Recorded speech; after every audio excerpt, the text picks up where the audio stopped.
too. Okay. My handwriting's not going to be. It's recording everything now, so. Great. Thanks, Dale. Yep. And thanks for coming. Welcome.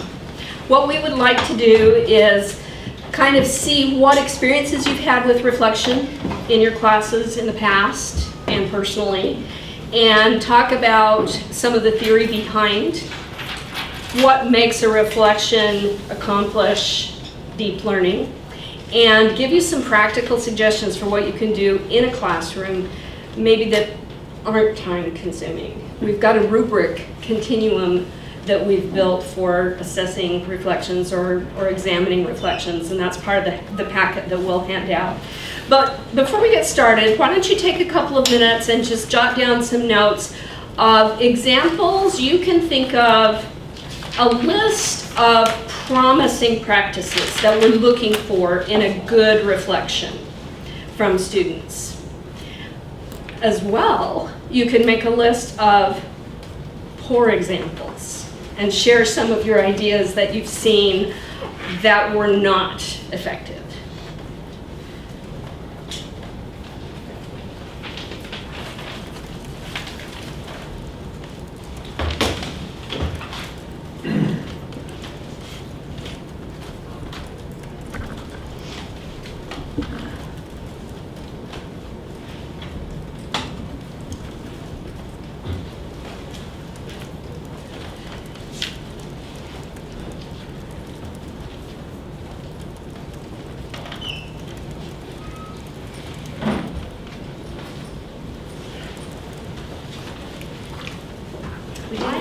We really didn't lie about the pizza. Just Oh, to get- Deanna wanted me to tell you she's on her way. She's got it. So. I'm sure. That was a ploy to get her. There really isn't any pizza. No, it's good. It's good.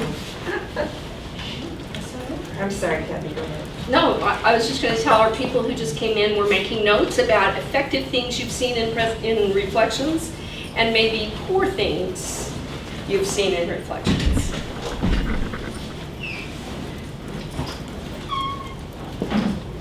Welcome.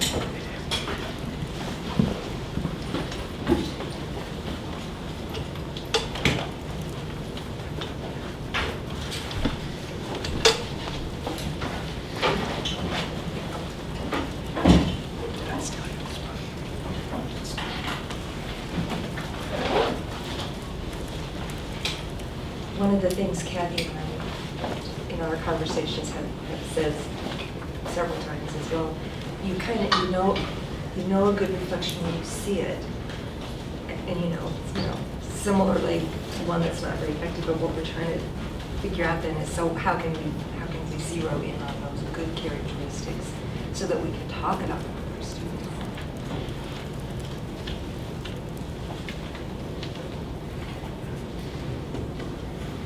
Okay, so if we have a scribe who's willing to note what the conversation is doing. So reflections are both process and product, right? And sometimes they get confused. We use reflections as a way to assess at the end of the year.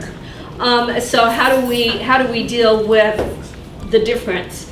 The product is not going to be good unless they learn how to do reflection as a process. So let's make a list. Tell Eric what you've noted as promising practices, and then we can start a sheet of less effective things.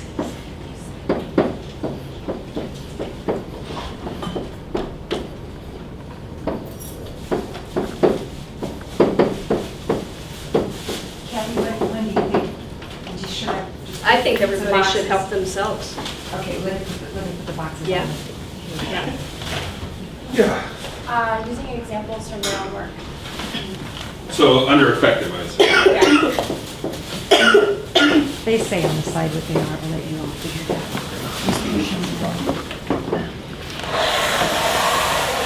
out. All right, let's stick with the effective ones. We've got using examples from their own work. Others? Phil? Reasoning for their choices. Okay. Bear with me.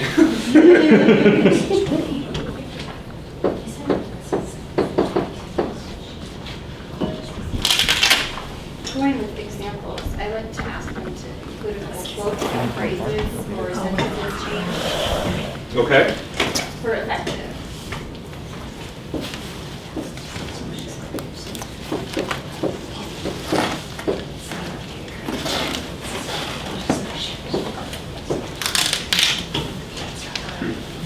Yeah.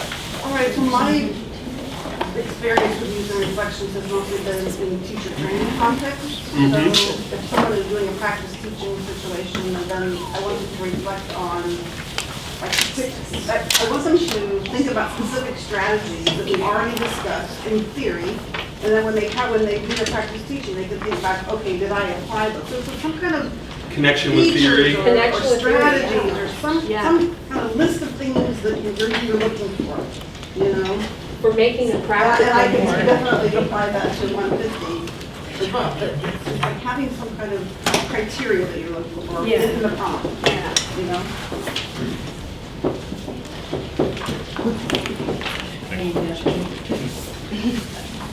So I agree with having the sort of criteria, and it should probably be tied to the material that you've covered. So you Yeah, cover it, definitely. explicitly Yeah, cover that's all it's it. We've been But doing this, and that's things, and we do what we said we should do. it also needs to be kind of open-ended. The short answer or the blank kind of restricts the reflection, I Oh, think. definitely, yeah, definitely.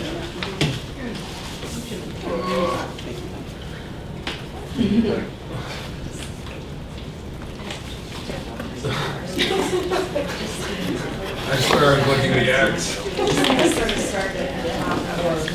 There's no very good way to. Hi, I'm good.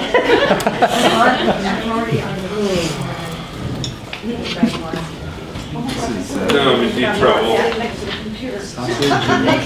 We should make that available, right? Bremen, you're gonna, Open-ended prompts. thank you. Sorry, Larry.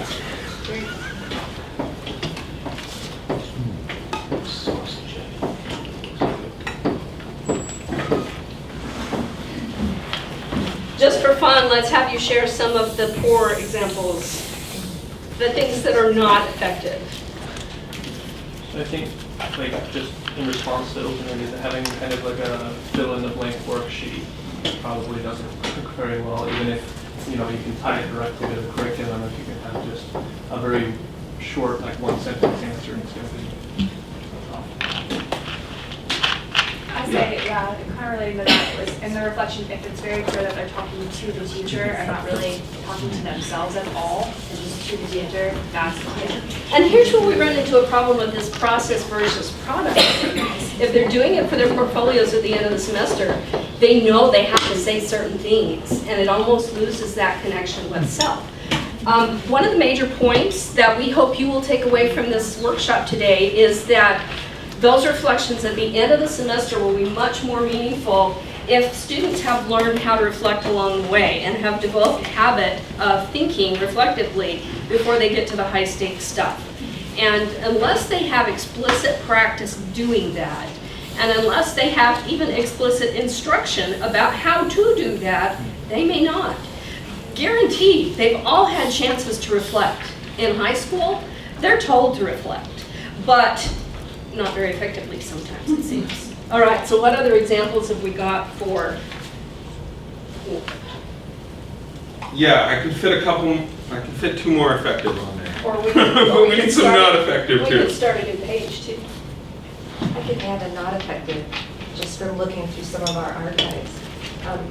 When students, and it's not students' fault, but seeing, mentioning fragmented, discrete pieces of information, like I learned that I should say less when I'm giving an oral presentation. That's one I've actually seen. Yes, that's important, but what's the bigger picture? You know, how does that? So that's the oh and whoa, but that's one very fragmented thing. So what we've got here is somebody using an example, which is good, but they're not tying it into the Right. theory or what it means to not say That was Yeah. how they said. Yeah. about when they use the, like the prompts for the reflections to basically paraphrase the assignment?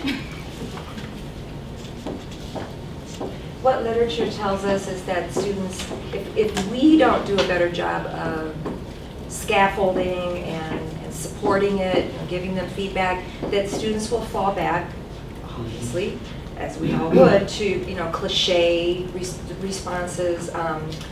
They'll see it as busy work. I think we already have, we already see that sometimes. Okay, I got to do that. And the parroting, as you say, I mean, they're trying, but they don't exactly know what we want them to do or how to go about doing it. Well, and what we want to get to is the authentic voice, the questioning voice. Maybe they don't agree with something that you've given them as feedback. They need a chance to question that and to defend themselves. They need a chance to negotiate with you and with themselves instead of just parroting the prompt.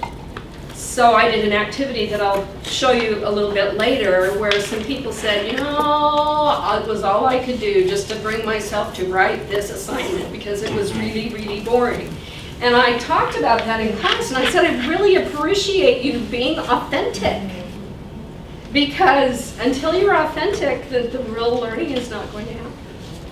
I appreciate authenticity too, although being overly critical of the course materials, I've seen that in some reflections too, where it's like, they're almost like using the reflection as a soapbox to complain about things in the class that they didn't like or that didn't work for them. And by the same token, they'll use that reflection as a soapbox to try to butter me up for a better grade. So you'll see reflections that are like, you were the best teacher ever. Wait, I was the best teacher. Like, I think your one picture reflection said the same thing. Yeah. So can we add authenticity to our promising, to our effective? And I think a really important part of authenticity is helping our students understand, or sort of giving them room, if you will, to understand that we're not looking necessarily, that their learning is not a finished product. It's not sort of like, okay, done with that. Learned MLA. I don't say this much when I give an oral presentation. I'm simplifying. I'm not a container into which now this knowledge has been poured. It's a narrative. It's kind of the story of my learning. And so I'm developing, I'm practicing, and it's okay to not be done yet.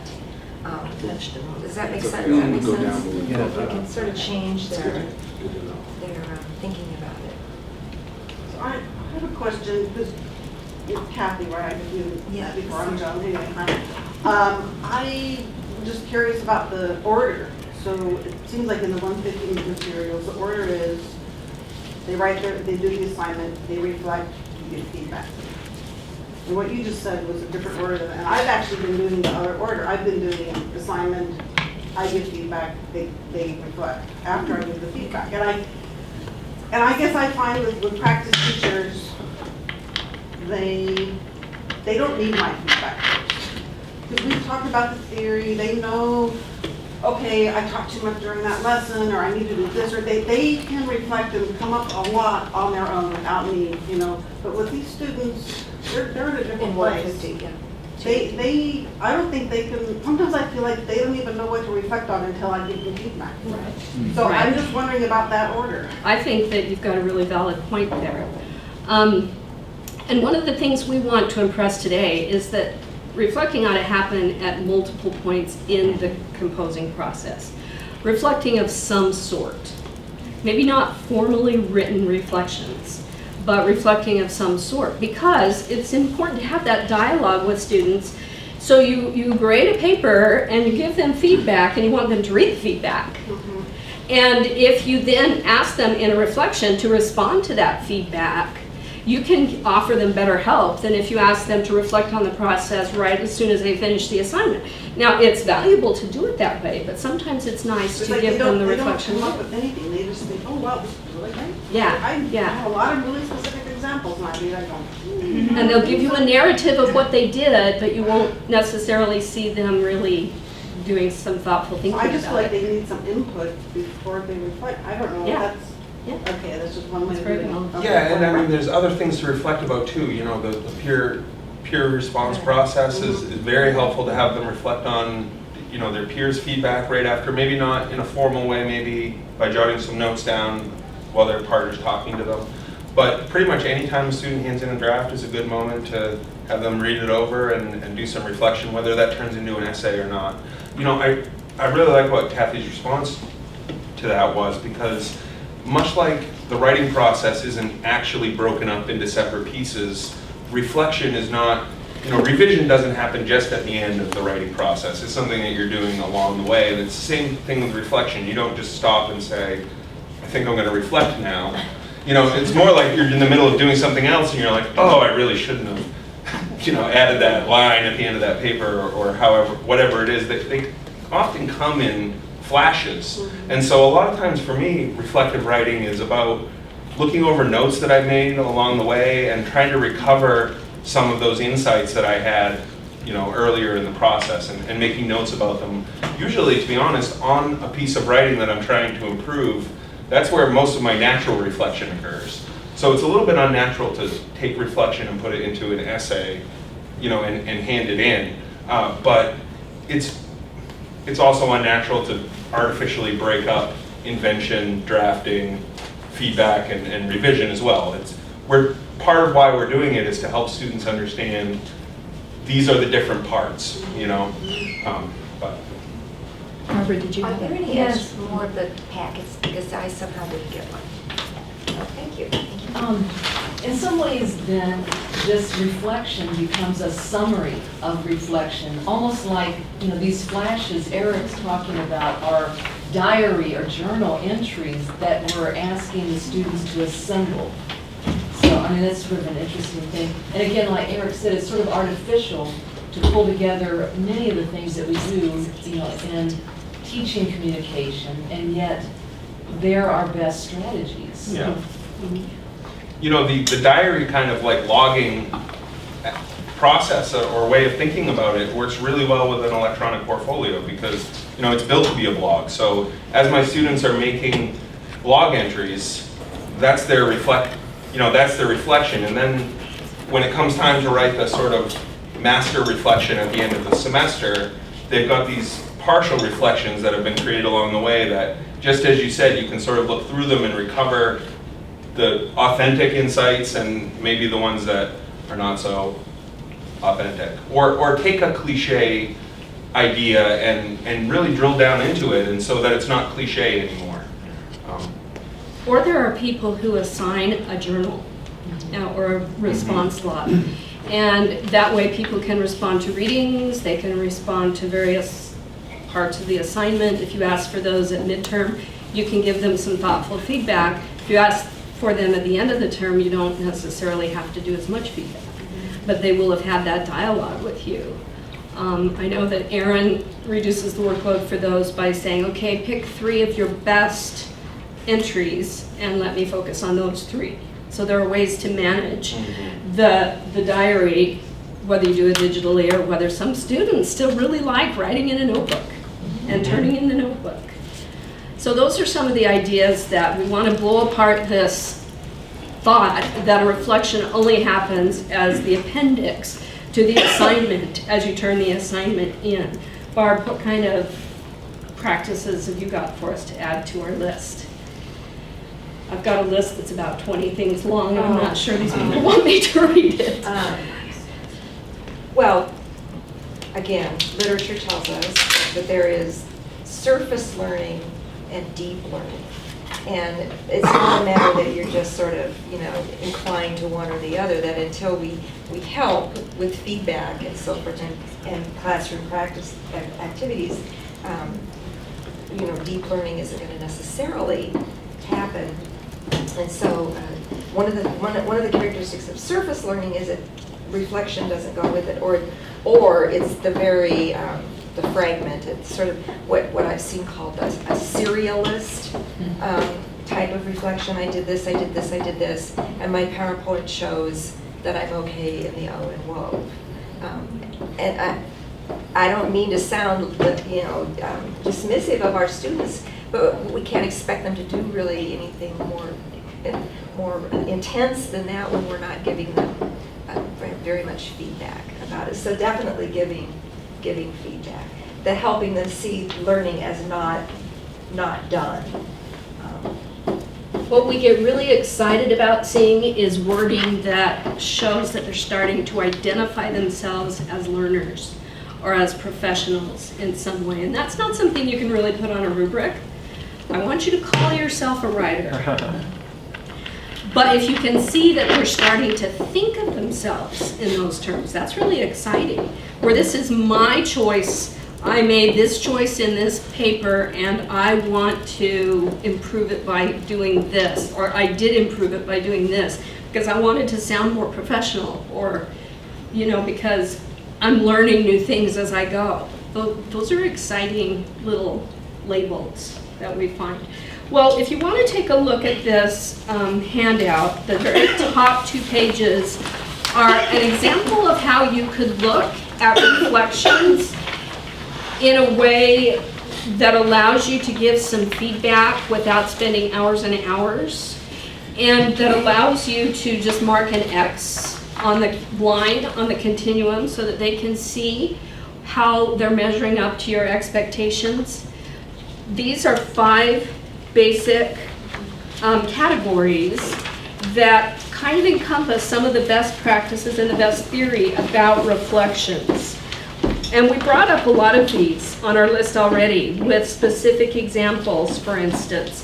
One of the things that we haven't talked about is how important it is for students to make connections between what they're doing for you and what they've done in other classes and what they plan to do in the future. This is one of the major goals of reflective work, is to help students create those connections, because they will not make those unless you guide them to make And that will those. tend to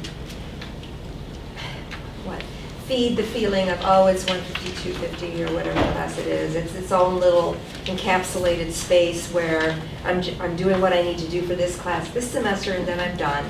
And likely won't use a lot of it, or it will be happenstance if I do.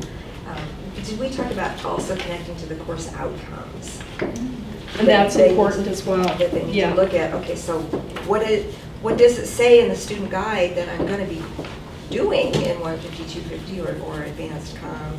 And how can I show in from looking at my work, that I am making progress towards that? Not necessarily, again, the I'm all finished business, but I've developed it, I've practiced it, I'm moving along. Did you have a question? I was going to comment that I think that's why I really enjoy the university lecture assignment. It has them go out and then have where they reflect and connect it to either their life or the class or something else. Because I think that's the first time. It's kind of late in semester, but when they really get that this stuff isn't just happening in our classroom. Right. Yeah. It's bigger. So, yeah. Yeah. Well, yes. So I came in late, so I apologize. But to help me contextualize our conversation, we're talking about, I know in English 150 and 250 students reflect after each assignment. They have their prompts. And then they write their reflections for their portfolios. So obviously the stuff we're talking about applies to both, but are we thinking about, is one more dominant in kind of our mindset in this discussion? Because the way my students have handled those have been really different. So I see them as pretty separate, and that's my fault for not. They are very They are very separate, separate. and I'm glad you bring that up, because we really didn't distinguish. So I think what's surfacing out of this discussion is the importance of reflective thinking and growth that Just comes in from general. reflection, which happens in brief teaching moments here and there, Okay. as well as we hope at the end of each assignment. And those experiences will enable students to have a richer, fuller, more meaningful reflection on the portfolio, which is Right. where their grade comes from. Right, okay. So in the packet, Kathy provided, it's the second page, prompts that might help with individual assignments. And see, that's one of the things, and this is, I own this, I will get credit, not good credit. The reflective prompts for each assignment right now are generic. I mean, they're basically all the same. And we want to move away from that. And so Kathy has made more specific ones. You don't have to give them all of these each time, but figure out which ones, make sense. in that particular, and also knowing what you emphasized in your teaching.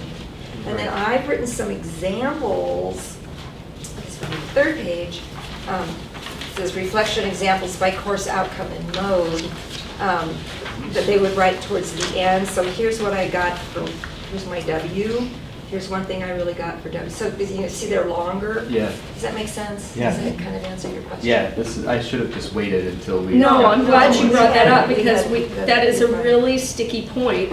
When DMAC down the road was assessing their English program, they required portfolios of their students. And the whole idea of reflection got so tied up with assessment that a reflection wasn't doing anything anymore. That was a value in learning, and that was really sad.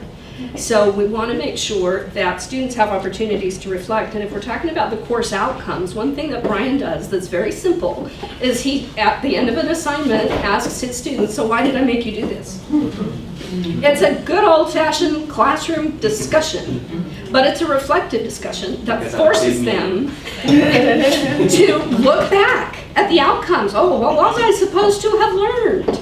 There was a reason. Assignment sheet. The textbook. Yeah. There was a reason.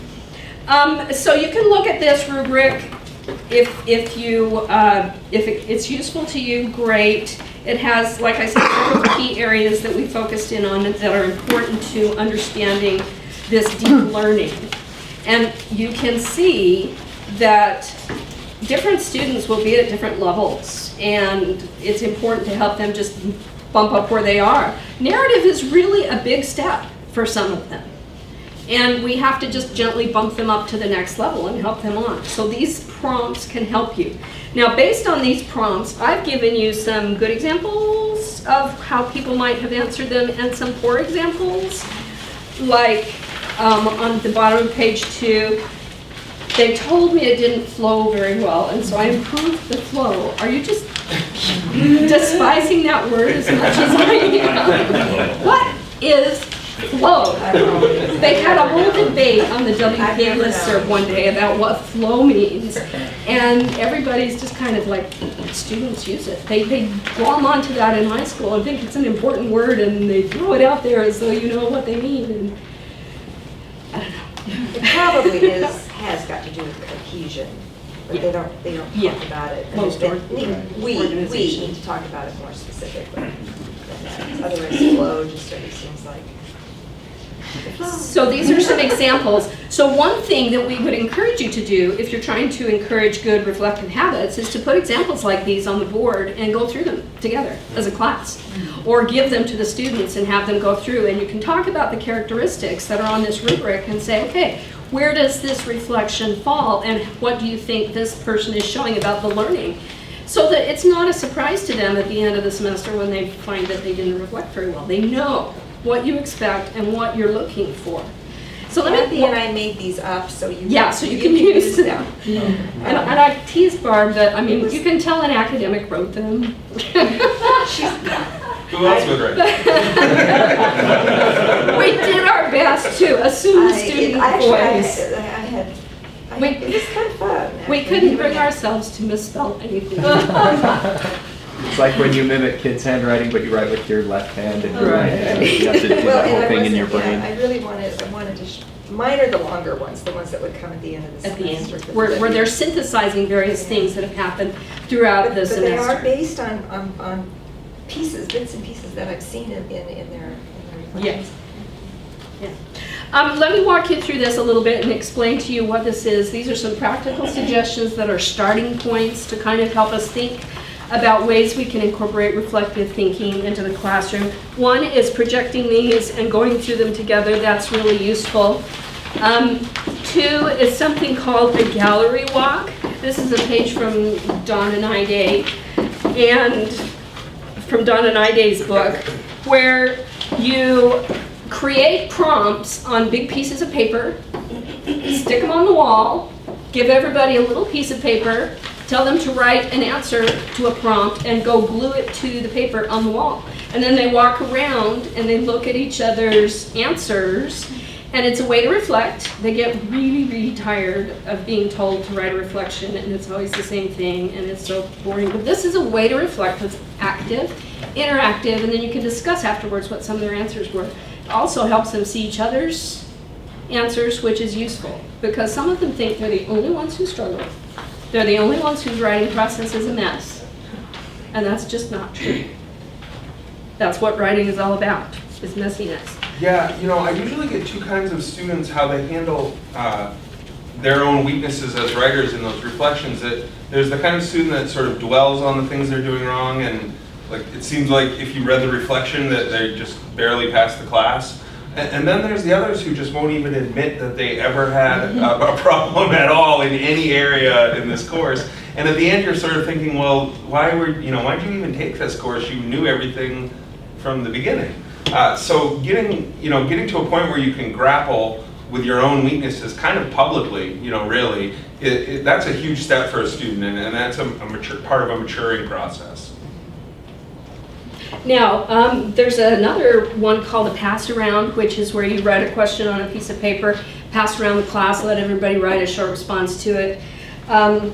Similar sort of thing. Where did you have challenges with this assignment? What did you do to approach those challenges? Then you pull them in and you talk about them. They see that there's a lot of similarities. Some of those prompts from the top of page 2 for those. Cool.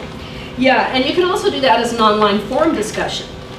Post what you found most challenging about this assignment, but then you also have to be aware that this is not going to be anonymous, which is a beauty of some of these things that you do physically. And it's also going to be incumbent upon you to require them to go in and read each other's posts, otherwise they won't get the full benefit of it. They will make their post, check that off their list, and move on with their day. So that's an idea. Loop writing, how many of you are familiar with Peter Elbow's loop writing?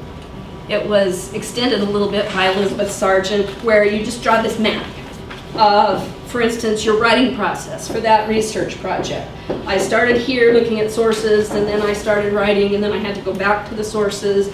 Then I interviewed some people, and then I found out that it's a mess, and sometimes asking students to go back after they create a research project and map out what path they took is kind of fun for them and kind of instructive, where they see that writing really is recursive and not as linear as they try to make it. So that's what the loop writing is. The class discussions obviously are fertile ground for reflective thinking. The response logs we've talked about a little bit already. This page right here are things that you can do as preparation for the portfolio reflections. For instance, several of us have used screencasts. Have you ever tried a screencast and asked your students to do one and reflect on their writing as they show you places in their writing? It's actually a really interesting process where they can tell you, hey, here's where I really struggled, or here's where I decided to revise and why. And they can kind of talk through it. They don't have to write, which they appreciate. In fact, in an e-portfolio, the revision reflection could be a screencast. Now, you don't want to be listening to hundreds of minutes of screencasts, but you can, limit them to 3 or 4 minutes a piece for that. Moodle will accept up to 10 minutes worth. I have my students do an interesting revision kind of an assignment where I tell them to go through a paper as they're revising it and record themselves revising, kind of as a think aloud protocol. And a lot of it is very silent. And so what I do with those, I tell them 10 minutes. I just click around in places where I find interesting things. I don't listen to the whole 10 minutes. They reflect on their experience of revision. And so I use it a little bit differently. So you can manage that in different ways, but this is an alternative. Or you can draw a visual organization. If they're revising something, help them picture it. Do you notice how many of these things are multimodal? I think it's really exciting to get away from the writing once in a while. Can you take a picture of your essay, draw boxes, show me where the thesis is, show me where the transitions are, tell me what the main points are in that paragraph. Each paragraph is a box. If you draw that picture, can you tell that maybe your organization needs a little help As you revise your writing for this assignment, can you tell maybe that you need to move things around a little bit? So that's an example of a way they can prepare for that particular reflection as well. Concept maps gets to this idea that Barb was talking about, where people consider things as really discrete little elements. Yes, I learned MLA formatting. Well, so what? What does that mean? So if you use concept maps for brainstorming, you draw the bubbles, this is my topic, and then I let it go where it needs to go, and each bubble branches out. You can do that with concepts like MLA, or something that you want students to make explicit connections between. There are a couple of different programs here that I've listed. Coglit is really, really simple. It looks kind of like this, only with color. So you can create these spider leg things and connections and type on it. Or there is Lucid Charts, which is a more professional program. It works with Google Docs and helps people with flowcharts. Or you can just do it the old-fashioned way and let students draw bubbles. But what am I trying to make connections between? How did this assignment help me? How will this assignment help me in my future? Let me draw a line to what my future might be. My future might be that ag class where I have to give a presentation. My future might be out in the workforce when I have to work with my colleagues on a project. So here's a way to help them concretely make connections, and hopefully that will help them think about the connections. I'm sorry, I would add that they should also be connecting back. So how does this represent a change, even a minor change from how I used to think about this? I used to think about integrating sources as I needed to quote accurately, carefully, and I needed to be sure I cited it so that I wasn't plagiarizing. Now I know there's even more I can do. So they're looping back and they're moving forward. So they can draw a picture of themselves, and on the left-hand side is what I used to be, and on the right-hand side is what I am now with these concepts, and that would be a way to show their growth just by picturing it. I've included the e-prompt for those of you who are doing e-portfolios. This is specifically looking at things that we haven't really looked at before in many of the portfolios, because we want students to really grapple with what it means to be a web content author. What does that mean? And how is that different from other kinds of composing that they've done? So if you're doing e-portfolios, please make sure that this is the e-prompt that you assign them at the end for their portfolio. But Barb's suggestion is a really good suggestion, that you give them a chance to start drafting it now as they're starting to work on those. Say, here are some concepts we want you to think about deeply, rather than throwing it at them that last day and saying, here, reflect. Yeah. Give them a chance to think through these, because these are where they can really, look at their draft with them as you circulate through the lab and say, oh, well, I see you've noticed this. Have you thought about that? These are invisible unless we do something to draw attention to them and help them understand the forces that web design have in their lives. And then this last thing is an assignment that I threw up there in its entirety. For the visual analysis in 250, we do a small oral presentation and a paper. This is how I did it this semester. I wanted reflection to play a bigger part, and so what I did was have them do their oral presentations in small groups to each other, and they gave each other feedback with this chart on the presentation. Then I had the students rate themselves on their presentation, and the reflection that I asked them to write is on the back page, where I told them their grade for the oral presentation part of this would be a combination of their peer feedback and this reflection, so that they actually had to, do a little more careful thinking for the reflection than sometimes they do. And they were able to make some arguments that were worthwhile. I really like the way that this turned out. So that's just an idea of how you can work reflection into one of the typical assignments that we're already doing. These are all just starting places, jumping off points for ways to start thinking more deeply and help your students start thinking more deeply about what reflection is supposed to do. And it's so important to tell them why they're just sitting there like little empty vessels in our classrooms expecting us to do things to them. We need to say, hey, look, be an active participant. This is why we're doing it. Your brain is supposed to be making these connections now. And they're thinking, oh, when they get into that ag class, oh, my teacher told me that I would be doing this kind of a presentation, and it's for a different teacher, but I know some backgrounds, information about how to give a good presentation. So hopefully that bridges the gap and makes them a little bit better. So what kind of questions have you got? Let's continue our question and answer.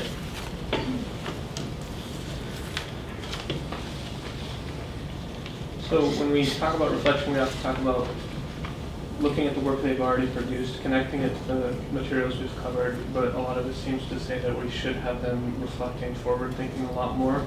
And I'm just like, we could make them come up with like hypothetical classes, and I'm just, the question I guess is, how do you necessarily try and make them think ahead to what they're going to do?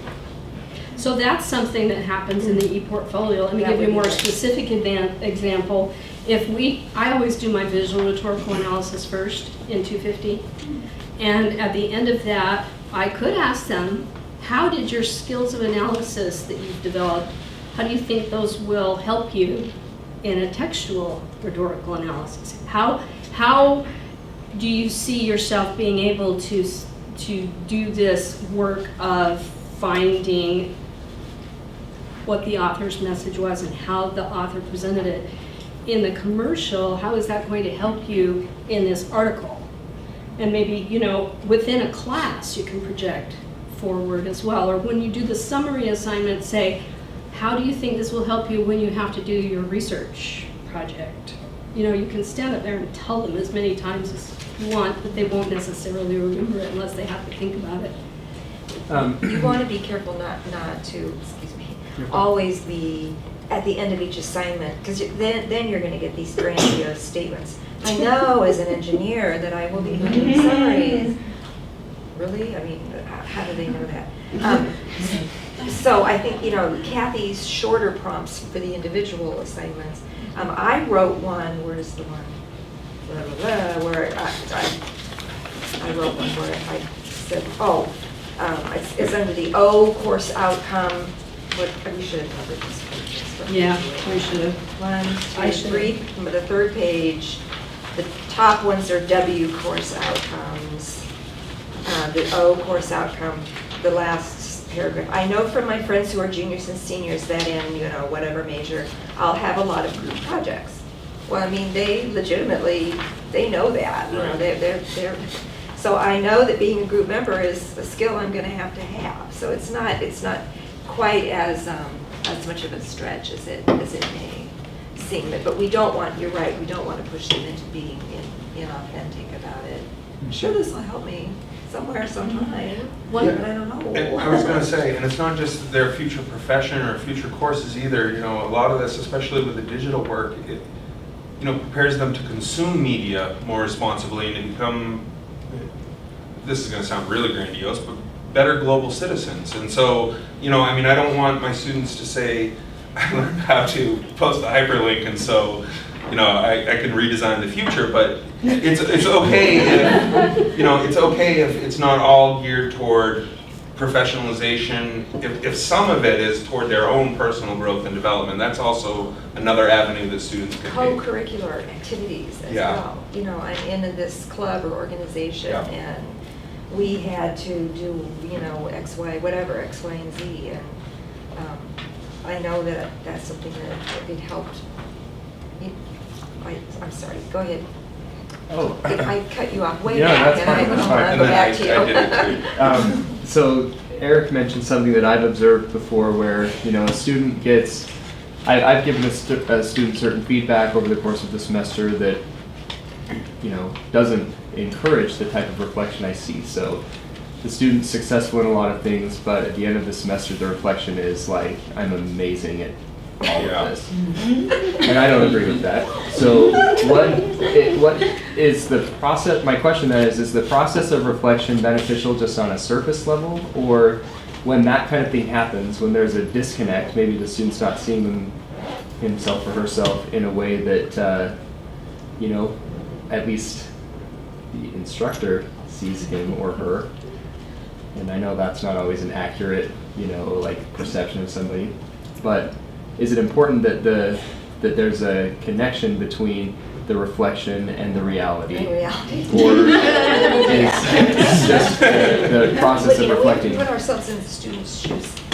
There's a fear here. Right. If I admit weakness, then is the instructor going to use that as a reason Exactly. why I don't get an A- but I get a B+ in this Sure. course? And so I think that's one of the reasons with reflections. We're talking about a continuum. You don't necessarily, you don't have to give reflections grades. It's not about, you told me what, you schmoozed me up as the teacher. You really are talking honestly about your growth and development. And it's the honesty that I value. And however I can show you that, that's important. Well, Yeah. and one of these things says, are they considering themselves as a learner? So at some point in the early part of the semester, if you can see this sort of thing building, you can emphasize the fact that we are all learning. I struggle with my writing. I turned that thing in and they said revise and resubmit. So, A lot of times when I say the word reflections to students, I'll expand it right out to critical self-reflection. Because it isn't just any kind of reflection that I'm looking for. I'm looking for, you need to be critical of yourself. That's part of growth. And so emphasizing that bit, or saying this, I like what you're doing with this reflection. You hit on some good points, but you're not really being critical of your own role in it or something like that. You're being very safe. Yeah. Uh-huh. And being safe is surface engagement with the material. And for any of us to benefit from an event, we need to go more deeply. And it's okay. It's okay. The reflection is to help you. Right. You as you talk this. So I have found some lack of awareness among my students of the future writing situations that they'll be in. Mhm. So like the portfolio reflection that asks them to actually look forward to like English 302, 309, 314 for future writing intensive courses that they'll take. And I've had students actually tell me, I will not have to do any more writing for the rest of my college career. And so I'm wondering if there's like any best practices for helping students realize that's not the case. I have a suggestion with regard to that. I teach almost always it's honors 250, and it's a little weirder, a little different. I mean, because they do love those fragments. Oh, they just eat them up, and they don't. Often, what they need to do is to learn how to be more terse, which is sort of fun. It almost turns into an editing class at some point. Mhm. But I have had problems with students cheating in the honor sections because they're kind of perfectionists and they freak out right around this time of year. So I have them do some of their research and, that part of the class on themselves. So they have, even if they're open option, they have some access to, what a course plan would look like. So you can have them go, and they're all online. What is the 4-year plan of somebody in your major? Let's find that out. All the colleges have them. And then they can go, what is this advanced communication of which you speak? But I do have a ton of engineers, probably 60% in any given section is going to be engineers in 250H. And they do get some of that stuff really early on. They take a course called, I think it's called Engineering 160, and it tells them a lot of stuff about what they'll need to take and when. And so sometimes when they say, there's a lot of teamwork in my, yep, they really do know that their first term because it's getting pounded. But anyway, going back to this other bit of use yourself as an object of study. Yeah. They're using websites, they're, here at Iowa State, it's easy to find, and And then it's not you telling them, you know what I mean? It's them discovering, could make a big difference in terms of whether it sticks. Well, and what I like to do with my engineering students, well, my classes in general, but I've got mostly engineering students as well, is we've got this small group oral communication stuff that we're teaching and very little opportunity to teach it in the course of a 250. I tell them to go out and talk about a class where they had to work in a group and reflect about that outside experience, and that connects for them something that they're doing in their engineering class with something that I'm trying to work with in their English class. And that's an example of a kind of a small leap, but it is a connection, and it does help us talk more about the small group interactions. Well, we don't want to hold you over time. We're happy to stay and talk if you want to talk. Take more pizza. More pizza.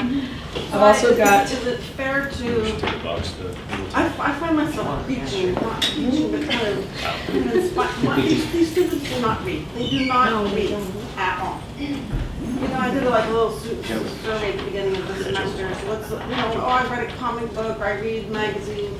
They don't read, and I just wonder, how can they be better writers if they don't read? Right. I don't know. Right. Right. That's And I'm trying to get them to think about what could I inspire them to, or they would want to be motivated to read. I don't know. I think one place to enter that situation is via the textbooks. There are some essays and such in there, and reading things online. I mean, that's reading. Reading about what does it mean to be at a land grant university. That's reading. Ask them to find something that really piqued their interest, and go find something else to read. College athletics, you know, it may not strike us as it's getting them to read. Yes, I've been finding ways. I wish they were 4-hour classes. I would love to assign more 4-hour reading credit. Oh, I was like, what? Credit.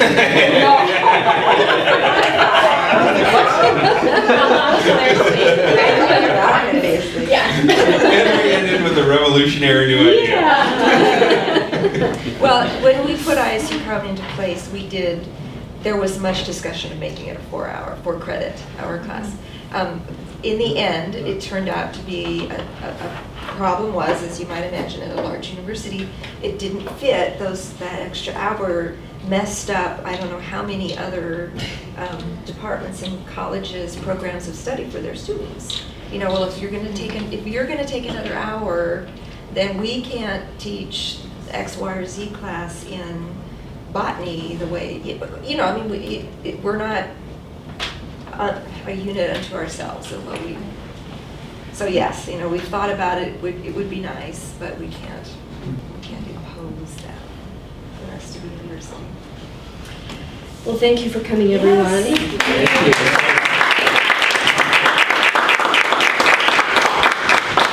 I also just want to say that if you are using ePortfolios, we're here every Wednesday at this time, especially toward the end of the semester. We'll be here working on ePortfolios, so you're welcome to come. And if you folks want to bring the pizza next time, that'd be great. I was so far away from it. How do we save this stuff?